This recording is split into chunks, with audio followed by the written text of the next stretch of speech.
Leonardo da Vinci gets credit for paintings, Mona Lisa, Last Supper, the guy who drew faces. But almost nobody talks about what consumed him for 30 years straight, what filled 35,000 words and 500 sketches scattered across notebooks he kept secret. The thing that made him climb a mountain at age 53 and watch a man jump off with wings strapped to his back. Flight. Not the romantic idea of flight, the physics, the violence, the lie that birds were telling him every single day. You think he wanted to copy birds. He wanted to understand why they didn't fall. And what he figured out in 1505, scribbled in a notebook 21 centimeters tall, predicted concepts the Wright brothers would use 400 years later, concepts that pilots still use. Center of gravity divorced from center of pressure, air behaving as a compressible fluid, the stall gliding as superior to flapping. He saw it. He wrote it down. And then he watched his machine shatter on the rocks below Monte Cecere, while Tommaso Massini broke his leg in the name of proof. If you value documented Renaissance history and the origins of aeronautical science like this, subscribe. It's the best way to support our work. Also comment from which city you're hearing this from. This script is researched and factual. Using sources from the Smithsonian National Air and Space Museum's published analysis from August 2013, when they exhibited the original codex on the flight of birds, and the Royal Library of Turin's codicological studies published by Google Arts and Culture Awesome Performance, which contain the authoritative manuscript analysis, including paper composition, ink dating, and Leonardo's own page numbering system from 1505. Now back to the information. 1503, Florence. Leonardo's back from Milan, where he'd been designing weapons for Ludovico Sforza. He's 51. His hands shake sometimes now, but his mind runs calculations faster than ever. He's painting a battle scene on the wall of Palazzo Vecchio, and it's going badly. He's trying to recreate ancient Roman encaustic technique, and the pigments are sliding down the wall.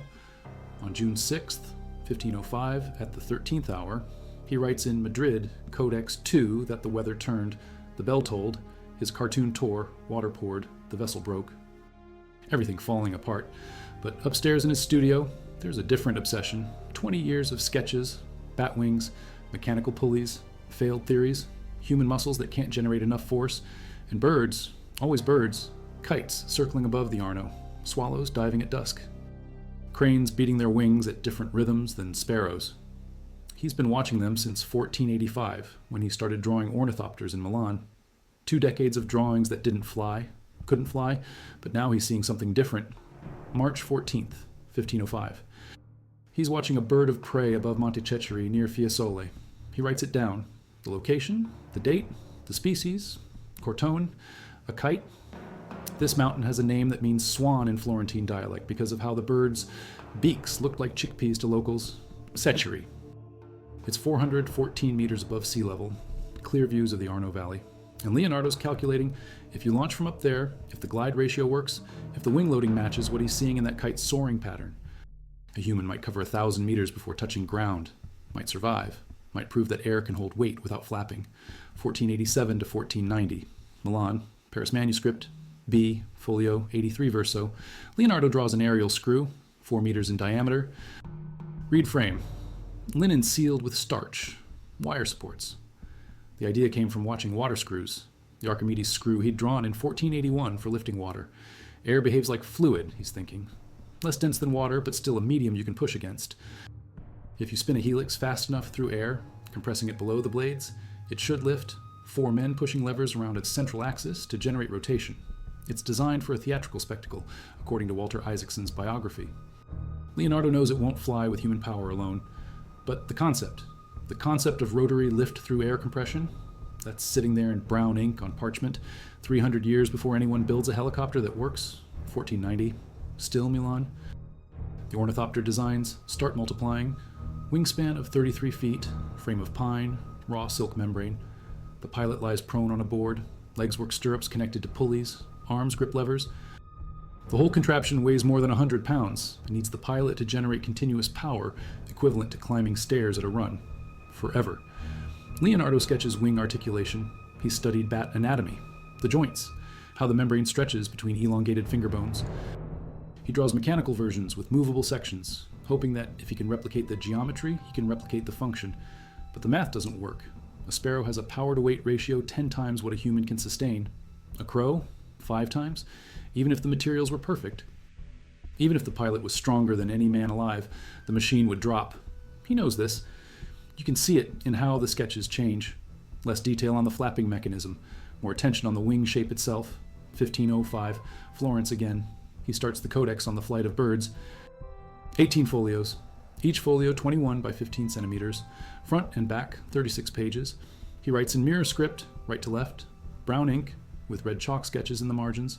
The first page has a recipe for casting metals: emery, nitric acid, iron filings, vinegar, ashes of walnut leaves, finely ground straw ash. It seems random. It's not. Everything in this codex is about weight, pressure, balance, and materials. The metal casting is about density and metal behavior under compression. Then he pivots to the real work, folio 2, gravity.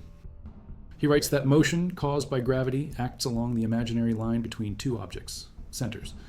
He writes that objects fall because they have no way to resist gravity. Then he makes a claim that won't be fully understood for 80 years until Newton formalizes it.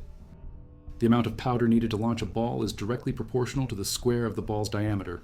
He's calculating ballistics, energy transfer, force required to accelerate mass, and he's using it to understand how much force a bird's wings must generate. How much pressure differential must exist between the top and bottom surface of a wing to lift the bird's weight? Folio 3. He declares that the science of machines is the most useful science because every moving object depends on it. Then he draws balances, weight distribution, how force applied at different points on a lever arm generates different torque. He's building the foundation. Before he can explain how birds turn, he needs to explain moments in couples, how shifting weight changes the center of gravity, how a bird rolling its body in flight redistributes mass relative to the wing's lifting center. Folio 4, first reference to birds. Leonardo notes that when a bird lowers its wings, the tips are always the highest part. When it raises them, the bones are highest. Wing flexibility. He's seeing that the wing isn't rigid. It bends under air pressure. The feathers flex, and that flexibility is functional, not a flaw. Then the statement that changes everything. The center of gravity of a flying bird does not coincide with its center of pressure.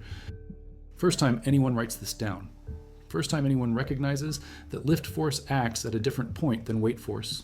This is the key to stability, to control, to why birds can glide without falling into a spin. If the center of gravity was at the same point as the center of pressure, any tiny disturbance would cause catastrophic tumbling, but they're separated. The bird can balance between them, can shift its weight forward or back to change the glide angle, can adjust wing angle to move the pressure center, dynamic stability through two-point balance, folio 6. Wind conditions.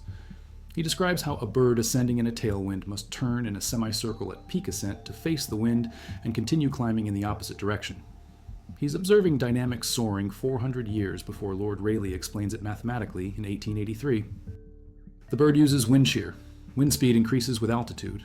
The bird climbs into faster air, turns, dives back down using gravity and that speed, turns again at the bottom where the air is slower, and the speed differential gives it energy to climb again, free energy. Extracted from the gradient. Leonardo sketches it in manuscript E around 1513 to 1515, circular paths. The bird diving with wind, turning, climbing against wind, turning, diving again. He writes that birds flying above clouds avoid getting wings wet and avoid turbulence from mountains. Practical details. Flight planning. He notes that if a bird gets inverted, it has time to recover by either falling with the downwind wingtip or lowering the opposite wing below halfway. Recovery procedures. Written in 1505. Folio 8. Gliding mechanics.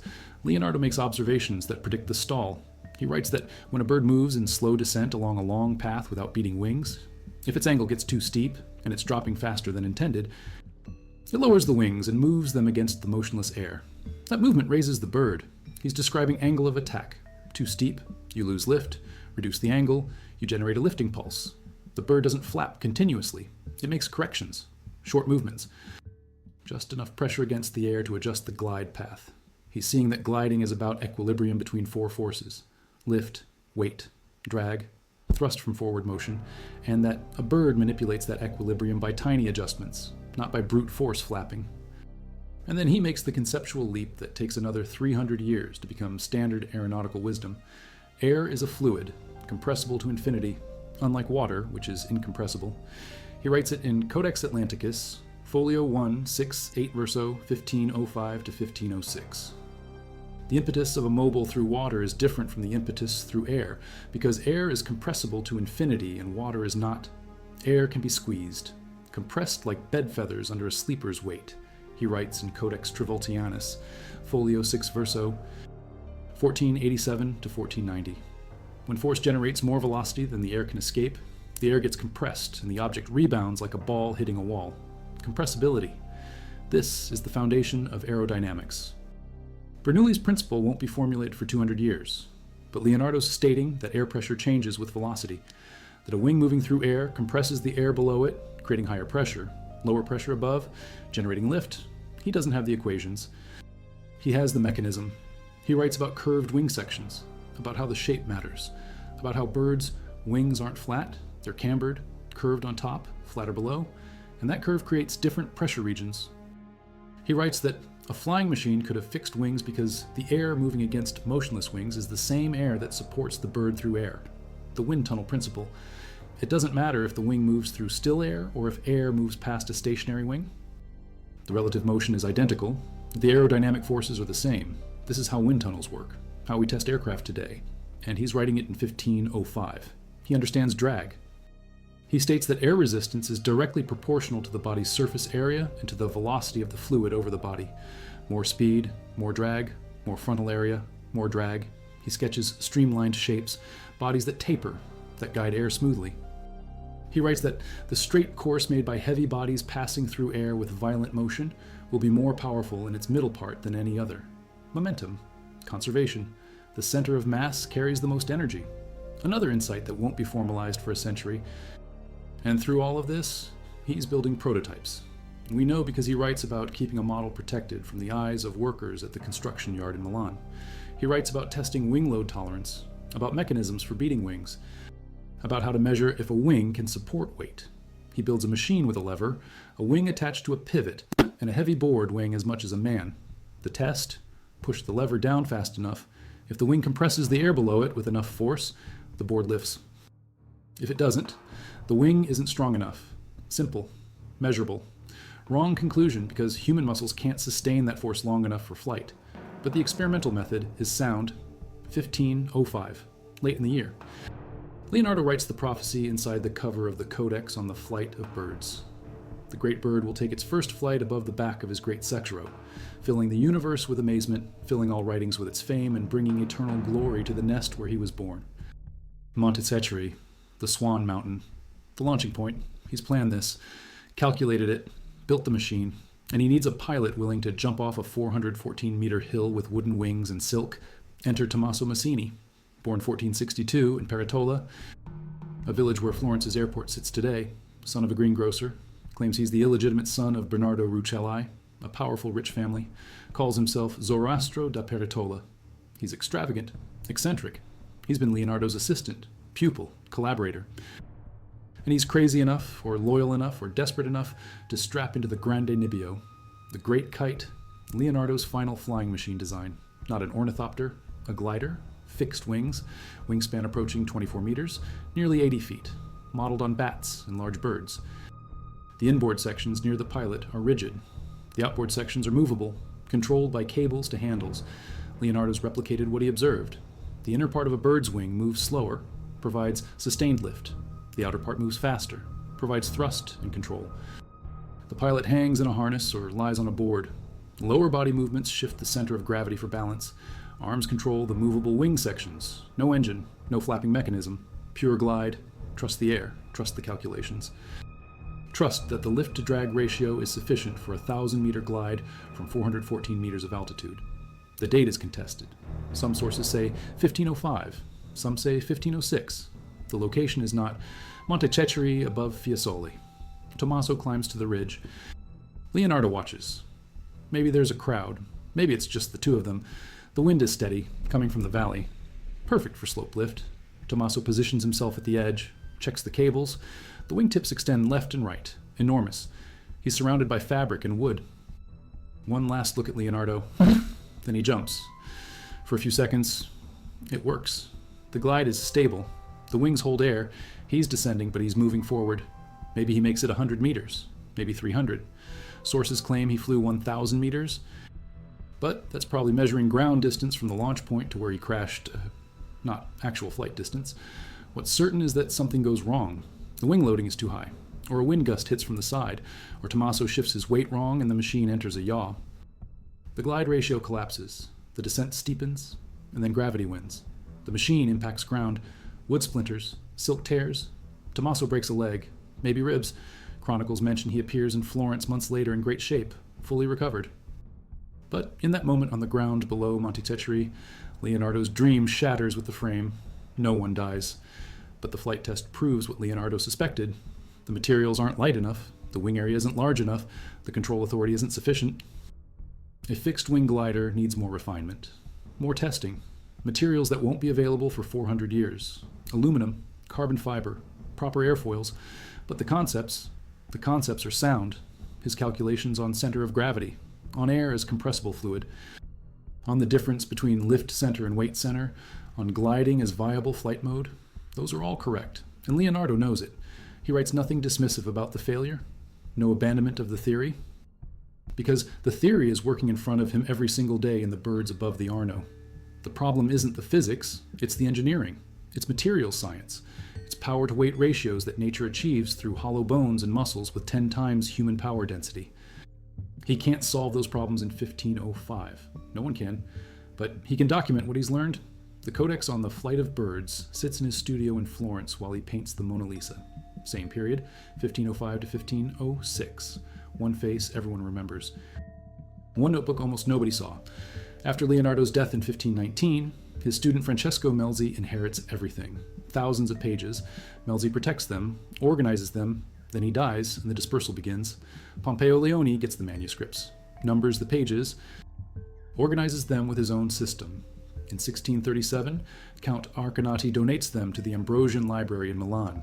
In 1797, Napoleon loots them, takes them to Institut de France in Paris.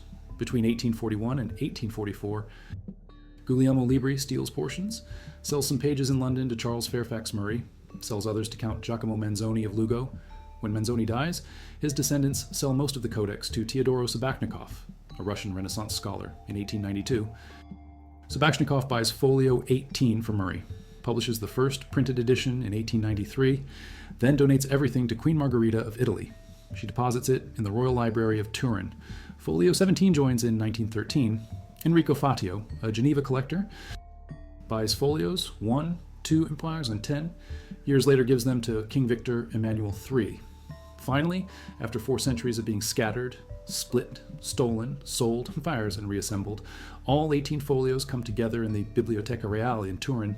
They bind it in 1967, and the world ignores it. Until the 1800s, Leonardo's known only as a painter, not a scientist, not an engineer. The notebooks are dispersed, private, unread. When they surface and get published, aeronautics is already moving forward without him. Otto Lilienthal is building gliders in Germany in 1894. The Wright brothers are experimenting with kites and Kitty Hawk. They do their own research, study bird flight independently, figure out 3-axis control, build wind tunnels, run tests. They're following the same path Leonardo walked, but they don't know he walked it. They're rediscovering his principles. Center of gravity management, wing warping for roll control, elevator for pitch, rudder for yaw. All of it came from watching birds and building test machines. Just like Leonardo, just like 1505, 1903, December 17th, Kitty Hawk, the Wright Flyer makes 4 flights. The 4th lasts 59 seconds and covers 259 meters. Powered flight, engine-driven propellers, sustained control. Everything Leonardo wanted, 400 years later. And when historians start comparing the Wright brothers' principles to Leonardo's codex, the overlap is stunning. The Wrights understood that the center of pressure on a wing shifts with angle of attack. Leonardo wrote about the center of pressure not coinciding with center of gravity. The Wrights understood that gliding teaches control before you add power. Leonardo focused on gliding after ornithopters failed. The Wrights tested wing shapes and found that camber increases lift. Leonardo drew cambered wings and wrote about the curved section generating support. The Wrights built a wind tunnel and tested airfoils by moving air past stationary models. Leonardo wrote the wind tunnel principle. That relative motion is what matters. Independent discovery. Same observations, same physics. Nature doesn't change. The birds flying in 1903 are using the same aerodynamics as the birds in 1505. Leonardo saw it first, but his work stayed locked in Turin while aviation developed without it. 1913. The Codex gets displayed briefly. 2013. The Smithsonian National Air and Space Museum exhibits it for 40 days starting September 13th. It sits in a climate-controlled case in the Wright brothers and the invention of the Aerial Age Gallery. The original 18 folios, brown ink, red chalk, mirror script right next to the 1903 Wright Flyer, the machine that flew and the notebook that predicted it, separated by 4 centuries, united in one room. Peter Jacob, chief curator, calls it a once-in-a-lifetime opportunity. After the exhibition, the Codex returns to Turin for a minimum 10-year storage period for conservation. But in that 40-day window in 2013, you could see both, the prophecy and the proof. Leonardo's calculations on center of gravity and center of pressure, 18 pages of handwritten insight, and the Wright Flyer, wood and fabric, 9.75 meters wingspan, wing area 47.4 square meters, gross weight 334 kilograms. The first aircraft to achieve sustained, controlled, powered flight. And if you looked closely at the Wright Flyer's design, you could see Leonardo's ghost, the curved wings, the focus on balance and control before power, the understanding that flight is about equilibrium, not brute force. The Wrights didn't learn it from Leonardo. They learned it from the same teacher. Birds, wind, air, the physics that governs everything that flies. And Leonardo almost got there. If he'd had aluminum, if he'd had internal combustion, if he'd had another 50 years in the materials science of 1900, maybe. But the understanding was there. The conceptual framework was complete. Air is compressible fluid, pressure differential, generating lift, center of gravity and center of pressure as separate points requiring balance, gliding as efficient flight mode, wind shear as energy source, curved wings, streamlining, drag proportional to area and velocity, control through weight shift and movable surfaces, all documented, all tested as much as 15th century technology allowed, all sitting in 18 folios, 21 by 15 centimeters, 2014. A British architect named Adrian Nicholas builds Leonardo's parachute design from the Codex Atlanticus, a linen sheet stretched over a pyramid frame, 7 meters base in height, and no modern materials, just wood and fabric. Nicholas jumps from 3,000 meters. The parachute works, descends stably, brings him down safely. 500 years later, the design functions exactly as Leonardo drew it, because the physics was right. The understanding was right. The only thing missing was the ability to manufacture and test at scale. 2022. Researchers at University of Maryland test Leonardo's aerial screw concept. They build a small model, 4-meter diameter, reed frame, linen sealed with starch exactly as Leonardo specified. They power it with modern motors because human power won't work. But the aerodynamic principle is sound. When spun fast enough, the helix does generate lift, does compress air below and create upward force. It's inefficient compared to modern propellers, but it works. The mechanism is valid. Leonardo understood rotary lift 300 years before anyone built a practical helicopter. He understood it so completely that 500 years later, engineers can take his sketches and build functioning prototypes. And this is the thing nobody talks about. Leonardo failed. Tommaso crashed. The Grande Nebbio shattered. No human flew in Leonardo's lifetime. No machine he designed achieved sustained flight, but failure isn't what matters. Understanding matters. Documentation matters. He failed forward. Every crashed test, every broken wing, every ornithopter that dropped after 3 seconds of flapping. Everyone taught him something. Taught him that human power isn't sufficient, that flapping is inefficient for large bodies, that gliding requires less energy, that air can be compressed, that pressure differentials generate force, that stability requires separating lift center from weight center. He learned by failing, and he wrote it down, documented every observation, every calculation, every sketch. 35,000 words, 500 drawings, scattered across manuscripts, some stolen, some lost, some sitting in French museums because Napoleon took them, but enough survived, enough got published, enough eventually reached people who could use it. Not the Wright brothers, they never saw the Codex. But later aeronautical engineers did, people designing aircraft in the 1920s and 30s, people studying aerodynamics academically. They read Leonardo's work and found that this man in 1505 had figured out principles they were just formalizing mathematically. The wind tunnel principle, air is fluid, drag equations, streamlining, cambered airfoils, control surfaces, stability through center of gravity management, all there, all documented.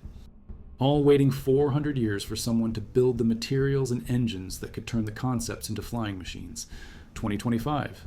We're 520 years past Montececheri, 520 years past Tommaso jumping with the Grande Nebbio, 520 years past Leonardo writing in the Codex that the center of gravity doesn't coincide with center of pressure, and we're flying aircraft that weigh 400 tons at cruise altitude of 35,000 feet.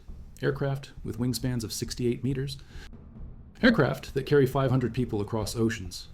Aircraft that use fly-by-wire systems to automatically adjust control surfaces and manage center of gravity during flight. Leonardo's principle: automated, computed by processors 1 billion times per second. Adjusting elevator. Adjusting aileron, keeping the balance between where lift acts and where weight acts. The same balance he observed in birds circling Montececheri in 1505.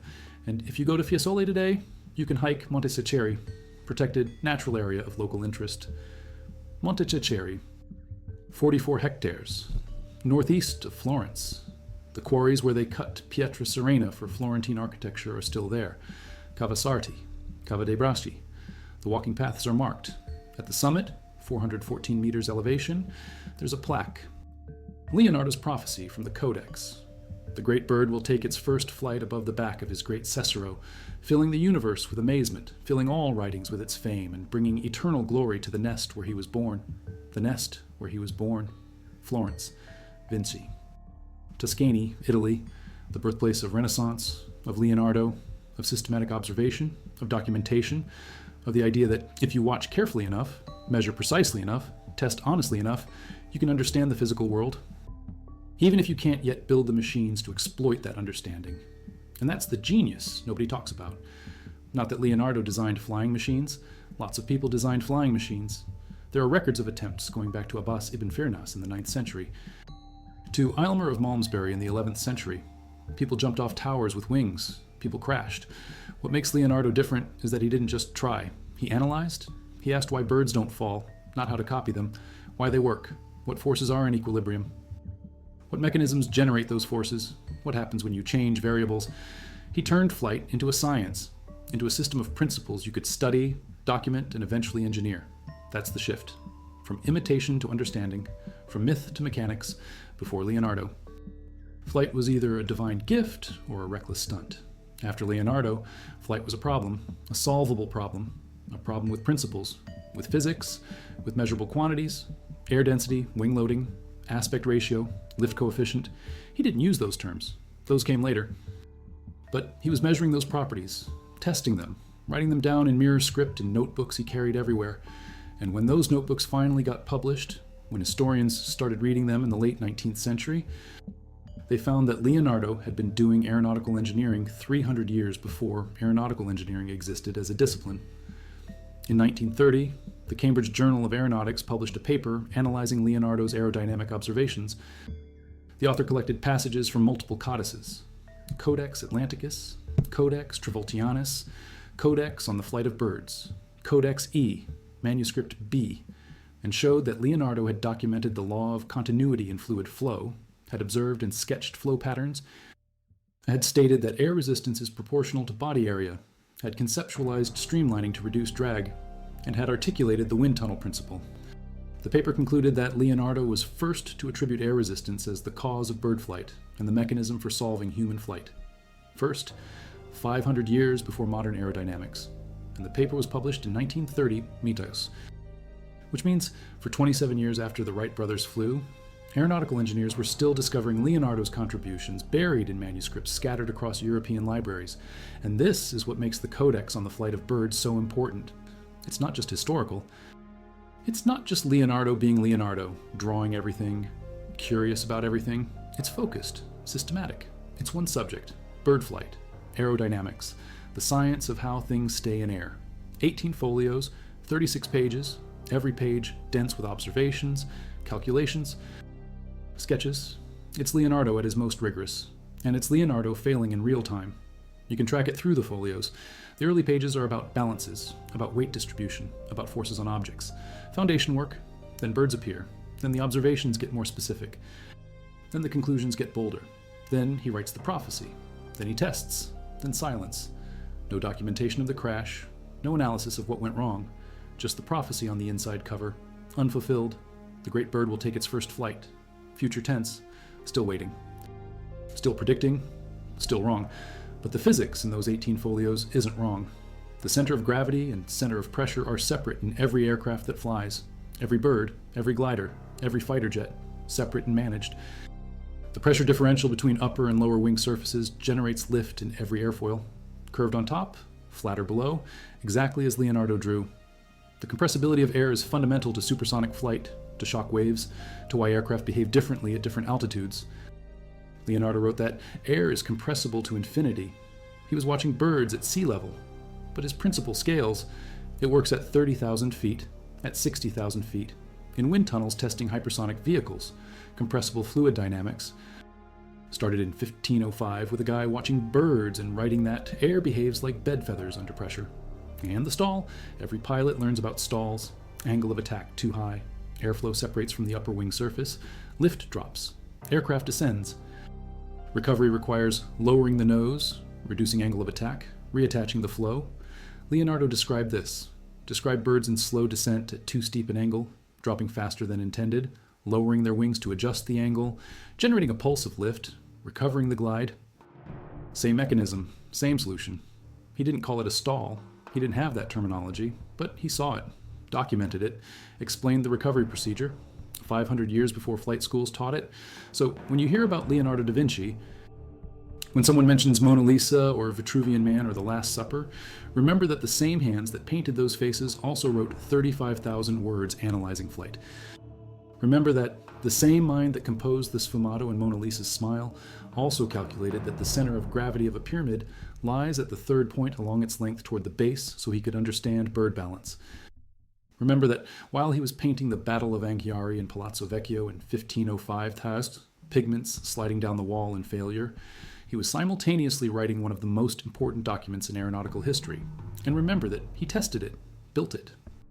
Watched Tommaso jump, watched him crash, watched him break bones for science, for proof, for the attempt to turn observation into flight, 414 meters above sea level on Monte Cecere. That's where it happened. That's where Leonardo stood and watched and learned that his calculations were right, but his materials were inadequate. The plaque is still there. Piazzale Leonardo, marking the spot. Tourists hike up on weekends. Saturday and Sunday afternoons when it's crowded. Rest of the week it's quiet. Just the trees that weren't there in 1505. Forestation from the last 80 years, and the quarries. Cava Sarti, just below the launching point. Cava dei Braschi, further down. The stone that built Florence, Pietra Serena. Dark gray, used by Brunelleschi in San Lorenzo. In Santo Spirito. Columns. Decorations.